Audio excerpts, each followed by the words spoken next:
सभी को राम राम जी। सत्य सनातन धर्म की जय। कल हमने एक बात सामने लाई थी जिसके अंदर आपने देखा कि इल्तिजा मुफ्ती, जो कि मैडम महबूबा मुफ्ती जी की बेटी हैं, किस तरह से उन्होंने हिंदुत्व को एक बीमारी कहा और उसके साथ साथ और भी कई सारी टिप्पणियां की। मैं आपको बताऊं ये पूरी बात शुरू कहां से हुई। एक वीडियो आता है जिस वीडियो के अंदर दो तीन लड़कों को एक लड़का जो है मार रहा होता है, उसके ऊपर उनके ऊपर हाथ उठा रहा होता है और ये बोल रहा होता है कि आप जय श्री राम बोलो। पहली बात तो मैं इस चीज को बिल्कुल भी सपोर्ट नहीं करता, क्योंकि हमारा जो सनातन धर्म है वो इतना बड़ा है और सनातन धर्म इतना विशाल है कि वहां पर हमें इन चीजों की जरूरत नहीं है। हमारे धर्म में अपने ही भी बहुत सारे महत्व हैं। मैंने कल भी बात की थी, हमारे देवी देवता हमें शास्त्र की शिक्षा देते हैं, लेकिन जब कोई राक्षस या फिर ज्यादा उस तरह की चीजें होती हैं तो देवी देवता शस्त्र भी उठाते हैं। लेकिन सबसे पहले सनातन धर्म जो है शास्त्र की शिक्षा देता है कि आपको किस तरह से आगे अपने धर्म को बढ़ाना है। अब इस चीज को आगे ट्वीट के माध्यम से इल्तिजा मुफ्ती जी अलग अलग टिप्पणियां करती हैं और उसके बाद ये भी कहती हैं एक मीडिया में आकर कि भाई मैं इन सब चीजों पे डंके की चोट पे कहती हूं कि मैंने कुछ गलत नहीं कहा।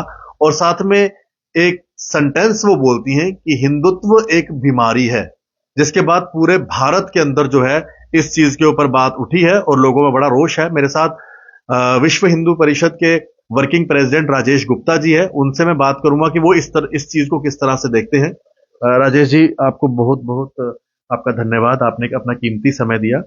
राजेश जी, हिंदुत्व एक बीमारी है, कभी इल्तिजा मुफ्ती ये बात कहती है या कभी साउथ में एक लीडर हिंदुत्व को एक बीमारी का नाम देते हैं। ये मतलब ये चीजें इनकी तरफ से बार बार आती हैं। आपको लगता है कि इस तरह के मतलब बयानबाजियां देना, और जब यहाँ पर टारगेटिंग किलिंग्स होती हैं, हमारे लेबरर्स को कश्मीर में मारा जाता है, तब इनके मुंह से एक शब्द तक नहीं निकलता और इस तरफ जब बात आती है तो हिंदुत्व को एक बीमारी कहा जाता है।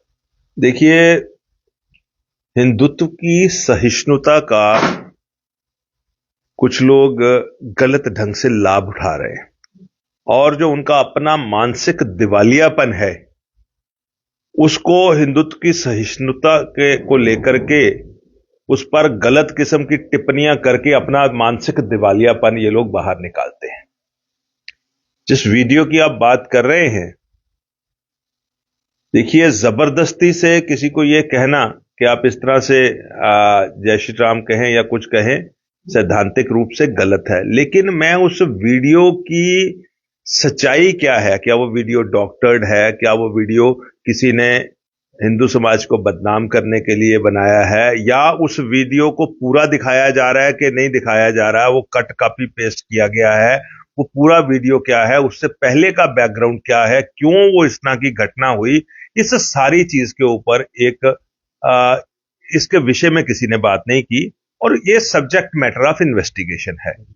बहुत सारे ऐसे इंसिडेंट्स प्रकाश में पिछले दिनों आए हैं जब कुछ ऐसे लोग जो कि हिंदू या सनातन धर्म से ताल्लुक नहीं रखते, अन्य अन्य धर्मों से ताल्लुक रखते हैं, और अपना छद्म वेश बना करके और छद्म ढंग से साधु बाबा बन करके और इस तरह के कुछ गलत काम करते हुए पकड़े गए हैं। और जब वो पकड़े गए तो उनकी आइडेंटिटी जो है, कईयों की तो मुस्लिम रूप में ओरिजिनल आइडेंटिटी निकली।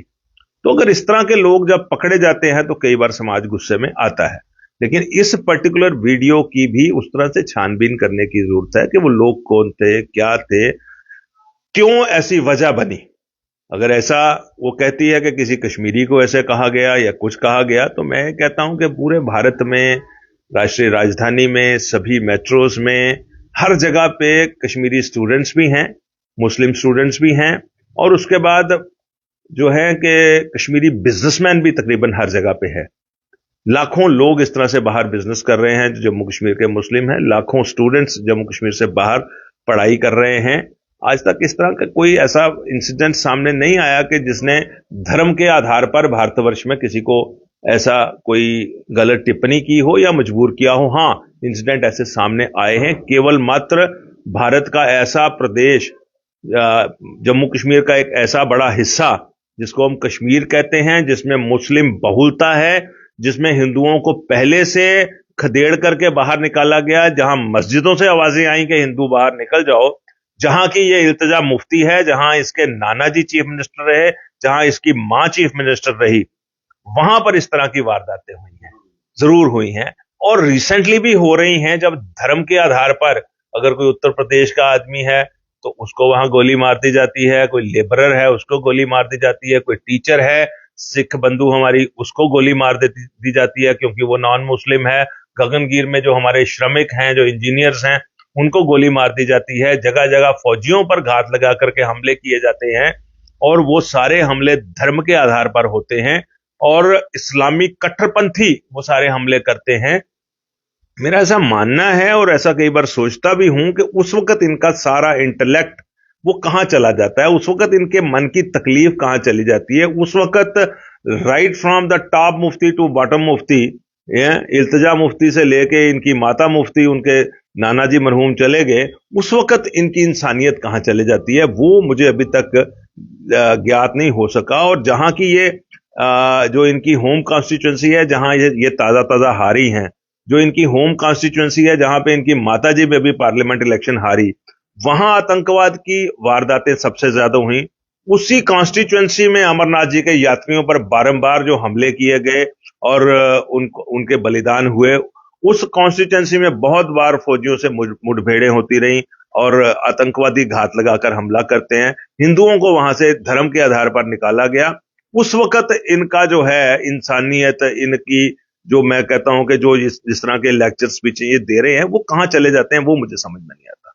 बिल्कुल सही कहा आपने। और मैं एक बात और कहना चाहूंगा कि वहीं पर पूरे देश के अंदर कुछ ऐसे इंसिडेंट भी हुए हैं जहां पर ओपनली सर तन से जुदा के नारे लगे। जब ऐसे नारे लगते हैं और उसके बाद कई जगह किलिंग्स भी हुई हैं जो ऑन रिकॉर्ड है, तब इन लोगों के मुंह से भी एक शब्द नहीं निकलता। इस तरह के इंसिडेंट भी हुए हैं और राजेश जी ऐसे इंसिडेंट्स में तो किलिंग्स भी हुई हैं और ये किलिंग्स ऑन रिकॉर्ड है। जहां जहां पर किलिंग्स हुई ऐसा नारा लगा और उसके बाद किलिंग कर दी गई। जिन्होंने वो किलिंग की आज वो जेल में है, ये सब चीजें प्रूव है।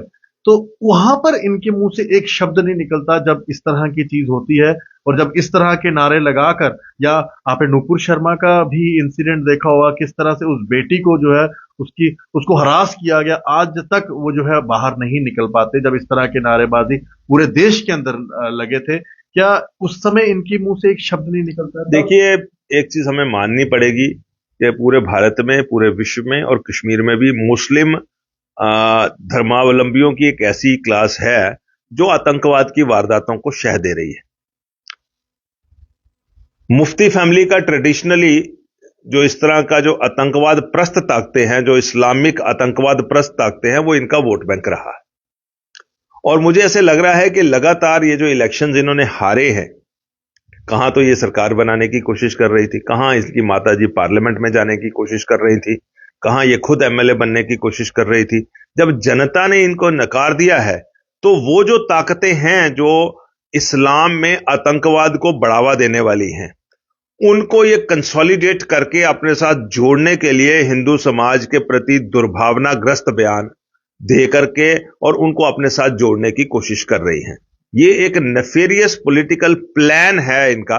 और मैं ऐसा मानता हूं कि जो धर्मपरायण लोग हैं, जो ठीक और गलत की पहचान कर सकते हैं मुसलमानों में भी, वो इनके बयानों का ध्यान नहीं देंगे, लेकिन सरकार को इनके बयानों का ध्यान देना चाहिए। सू मोटो मैं समझता हूं कि जम्मू कश्मीर की सरकार ने भी इसके ऊपर एफआईआर दर्ज करनी चाहिए, क्योंकि ये हिंदू धर्म का, हिंदू समाज का, सनातन धर्म का, प्रभु श्री राम का सीधा सीधा अपमान कर रही है। ये किस्म की ब्लास्फेमी मैं इसको लेता हूं और इस अपमानजनक टिप्पणी के ऊपर सरकार की तरफ से कार्रवाई आनी चाहिए। और इस अपमानजनक टिप्पणी के ऊपर जो वर्तमान इलेक्टेड गवर्नमेंट भी है नेशनल कॉन्फ्रेंस की और उसके चीफ मिनिस्टर, उन सब का भी एक स्पष्टीकरण भी आना चाहिए और उनकी तरफ से एक मैसेज आना चाहिए कि पुलिस प्रशासन इसके ऊपर कार्रवाई करे। तब यह पता लगेगा कि जम्मू कश्मीर में जो इलेक्टेड सरकार भी है वो क्या महबूबा मुफ्ती या इस इल्तिजा मुफ्ती के ये जो इस्लामिक आतंकवाद को बढ़ावा देने वाला जो एक फॉर्मेट उसने दोबारा से शुरू किया है, उसके प्रति उनका क्या दृष्टिकोण है। बिल्कुल सही कहा आपने। और एक बात मैं और कहना चाहूंगा, शायद राजेश जी भी इस बात से इत्तेफाक करेंगे कि अब जो समय है ना, इस समय के अंदर मुझे ऐसा लगता है कि सनातन धर्म की शिक्षा का ना बढ़ावा और होना चाहिए, ताकि कोई भी ऐरा गैरा इंसान आकर हमारे धर्म के लिए ऐसे अपशब्द ना बोले, और साथ में हिंदुत्व को बीमारी ना बोले। क्योंकि ये तो रोज की ही बात हो गई, फिल्म इंडस्ट्री वाले आते हैं, बॉलीवुड वाले हमारे देवी देवताओं पे टिप्पणियां करते हैं, फिल्में बनाकर चले जाते हैं। कोई स्टैलिन जैसा कोई चीफ मिनिस्टर आता है, वो हमारे हिंदुत्व के ऊपर गाली दे के चले जाता है। अब ये एक और ने मैडम महबूबा मुफ्ती की हारी हुई बेटी, जो भी अभी इलेक्शन में हारे हैं, और उनका भी इस तरह का बयान आना, मुझे लगता है कि हमारे सनातनियों को अपने घरों में सनातन धर्म की शिक्षा देनी चाहिए, ताकि कोई भी आकर हमारे धर्म को जो है इस तरह से ना बोल सके। राजेश जी, आपने जी चीज मैं ऐड करूंगा, मुझे ऐसे लग रहा है कि ये इसका इल्तिजा मुफ्ती का एक लार्जर नेफेरियस प्लान है कि मैं इस तरह की एक एक्सट्रीम स्टेटमेंट दूं जो सामने वाले को पिंच करे और कोई ना कोई मेरे खिलाफ टिप्पणियां करे, जिससे मैं वहां पर सिंपथी गेन कर सकूं। तो ये एक लार्जर नेफेरियस प्लान लगता है। सरकार को इसके ऊपर कार्रवाई करनी चाहिए, पुलिस को भी कार्रवाई करनी चाहिए और वर्तमान सरकार को इस पे स्पष्टीकरण देना चाहिए। ऐसी मेरी आपके माध्यम से आग्रह है। धन्यवाद। समय दिया।